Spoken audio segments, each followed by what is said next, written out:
Hello. Sorry to surprise a lot of people there. I know I did, because I got quite a few sarcastic texts through. It started off well because it was all loud and that, and then from the third song onwards it started to get quiet. So sorry for surprising a lot of people there. I'm not really in a very head-banging mood, considering this show's all about head-banging. But I'm sure Yuri will take over in a minute with some really, headachy, head-banging stuff. I've got an idea what to put on for the first song, to kick the blood pressure. Yeah, so in case you're like, just thinking, cool, we're hearing some chilled out music here, I think we're going to keep it that way. Sorry, we're not. It's called Hot Metal, so that means we rock. So that was Pete Rock for this week. Def Leppard, we started off with Only the Good Die Young from the current album Songs from the Sparkle Lounge. I hear Come On Come On did pretty well in the singles charts, but it's considering it's the UK charts, I'm not really all that bothered about that. I'm more concerned about rock charts. But it's had a lot of airplay on Planet Rock, so well done Planet Rock. It still gives me a buzz whenever I hear my favourite band's song, any of my, any song from my favourite band on Planet Rock. So that's obviously my favourite band, so my feature has to start with my favourite band, I'm afraid. Def Leppard, Only the Good Die Young, from the new album Songs from the Sparkle Lounge. If you haven't got it yet, go out and buy it, because it is absolutely brilliant. It's I wouldn't say it's as good as Hysteria, but it definitely takes on my second favourite album from Def Leppard, which is Adrenalize. I'm getting really attached to that again. It used to be Pyromania, but now it's Adrenalize, so they're fighting for the number 2 spot there. Following Def Leppard was a definite new entry for my top 10 this year, Dio, kicking Lacuna Coil out, as I've already said a few weeks ago, I think. And we played you another song with the magnificent Vivian Campbell on guitars from the Holy Diver album from 1983, Rainbow in the Dark. Now, it's got nothing to do with Rainbow. I know Dio was frontman for Rainbow for a little while, but actually he took Jim Bain, former Rainbow bass guitar player, to form his band. Yes, exactly. And I think Jimmy Bain did bail out of the band for a little while, didn't he? But then he came back for a couple of albums later on in the career.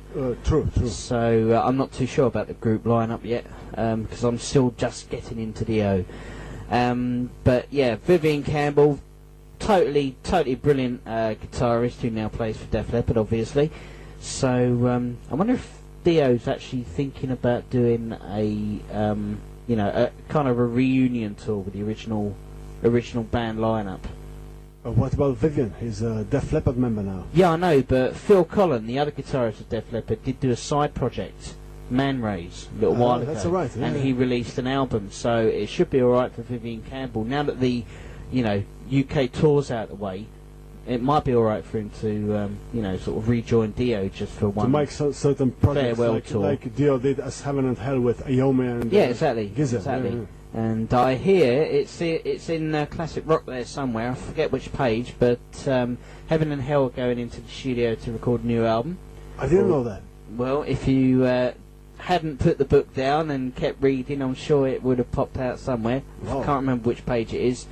So that was Rainbow in the Dark from Dio's first album, and that was Holy Diver.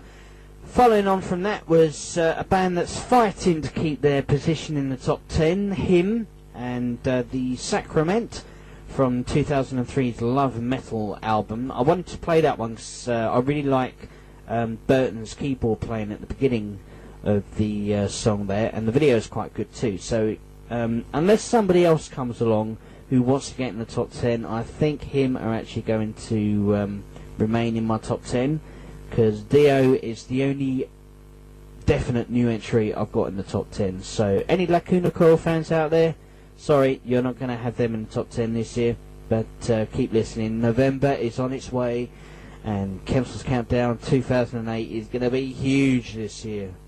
So following on from that was Within Temptation and Never Ending Story from 2003's album Mother Earth. That was their first big album of their career. and they just continue flying with good albums, bringing out good albums. So Within Temptation are still going to be in my top 10. And the last one, people know that in Pete Rock I always feature stuff from my top 10, from my 5 of my top 10 favourite bands.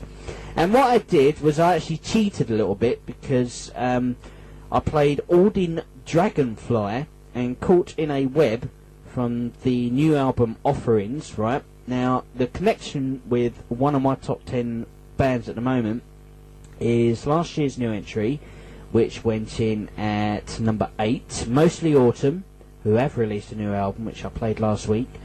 And the lead singer of that, Heather Finley, and former Within Temptation, where'd that come from? Former Mostly Autumn keyboardist and singer Angela Gordon. That's actually their side project. So Heather's kind of bailed out of Mostly Autumn for now to do a side project with former member of the band Angela Gordon to release Web, and I thought I'd play that, and I think that was alright. Bit of progressive rock there for you. So now I think I've babbled on for a while, so it's over to you headbangers who enjoy headbanging music. I'm sure we're going to have something really loud, aggressive and meaningful from my producer bloke Yuri with his feature, the Yuri Archives. Yeah, alright, thanks for the mic. You will hear firstly the band that time forgot, actually, from the mid-80s, Manowar, from the Hail to England album I have chosen, Army of the Immortal.